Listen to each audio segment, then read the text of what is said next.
our magnesium, chromium, humic, trace minerals. They're going to balance blood sugar and provide energy, and all the mineral products are meant to absorb without digestion. People don't have a good functioning digestive system. And why would they? It's like, well, they're eating gluten, there's glyphosate. Mercury sometimes will block receptor sites in the thyroid.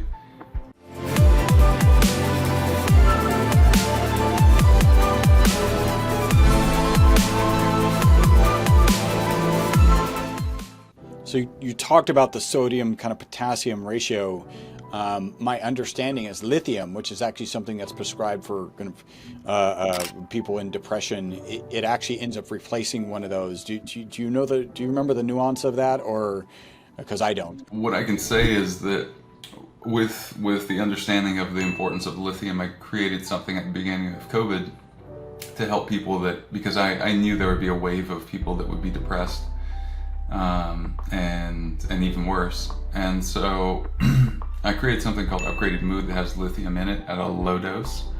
Because lithium at a low dose is an element, just purely, that we need, right? And at a high dose, at a very, very high dose, it's considered a drug. And so we have 5 milligrams, and that's something that I don't think most people have to take daily. But everyone needs a little bit of lithium. And to the point that they found that groundwater studies in the US, one of the most fascinating studies, was people in certain states that had the highest rates of suicide and depression had the lowest levels of lithium. So it was inversely correlated. And so, yeah, you can look up your state and that study, and pretty quickly if you're interested in that and listening along.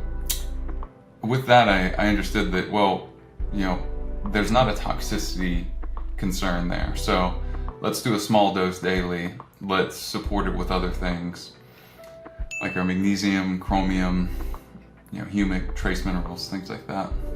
They're going to balance blood sugar and provide energy and et cetera, et cetera. And so, yeah, it's a really cool product. And then put some lime juice in there from desiccated lime peels. And so that structures the water a bit and further enhances absorption. And pretty much all the mineral products are meant to absorb without digestion, which is the other key. Going back to that early days problem, I realized, well, most likely what's happening here is pretty simple. People don't have a good functioning digestive system. And why would they? I realized, it's like, well, they're eating gluten, there's glyphosate, there's 20 different allergic reactions for a lot of different reasons, including trapped emotions. There's just, the stress, all sorts of things that people are up against. It could go on and on and on with this long list of why most people don't have ideal gut function. And so, unless your gut's functioning really well, you don't have enough stomach acid, and you don't break down the mineral particles or the turmeric particles or whatever it is you're supplementing.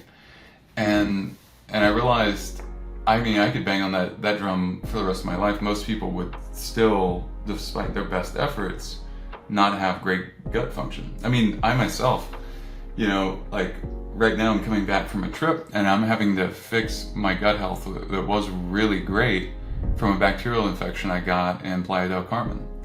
And just like eating, some chopped up coconut from a vendor, and they just didn't clean it well. And intuitively I was like, this is the one thing on the trip I probably shouldn't eat. And and sure enough, here we are, and it's been 2 months. And so, case in point, thank God I can still absorb the minerals really well, because that leads to your hair going gray faster, your energy levels, which are really, all are outwardly signs of beauty and vitality, or just sort of like alarm bells, either going on or going off, and trying to get our attention or get our understanding. So yeah, I think of them as allies. So you go back, you see this weakness, you see this hair test providing data, this kind of downstream in the city data about the water in that analogy, and you find that things that you're supplementing aren't actually showing up in your hair. When do you start looking at kind of nanotechnology, and what does that piece look like? Pretty quickly, because of my approach in school. So almost immediately after seeing that first hair test didn't, like, the absorption wasn't there, we're chronically low in things that we've been taking for over a year. And then so I start thinking, like, well, maybe other people have figured this out, and I start making calls and start finding people that like, maybe could do it, or thought they could do it, and so this begins like a 3.5-year process. And so, yeah, it wasn't until like March 2016 that we figured that out. And so that was a co-development, and we have our own line and processing. And so we're essentially making plasma out of minerals. So taking a big block of magnesium and creating a plasma through some steps that are part of our secret sauce, and that plasma is then diluted to whatever concentration, and it's stable. It's stable to the point that you don't even have to shake the bottle. And then if it's in capsules, obviously, you digest the capsule and then it goes straight in. But by the time it reaches your esophagus, I'd say it's absorbed. And we know it's very, very quick, because people have leg cramps all the time, foot cramps. You've probably fallen asleep at night and you get waken up and your feet are having these little micro cramps. It's happened quite a bit to me, actually, during this whole weird gut infection thing. And and I try to like really lay that out there and be honest and tell that story, because there's so many things that people in this health world talk about, and I just want people to know health is an ongoing thing that you constantly educate yourself on. And so getting rid of viruses and bacterias and things like that is a particular area where I see a lot of people be weak in. And it took me years to find a really good team of people that are good at identifying and solving this area. So just so if you're struggling with something and you're like, man, it's been years and years, I still can't get my thyroid to work, or whatever it is, just know, like, sometimes it's a process. And thyroid, though, by the way, is an area that we've been able to support a lot of people in getting off of thyroid medication over time.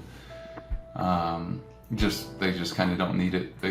Their levels eventually are normal. And yeah, so we focus a lot on the endocrine system.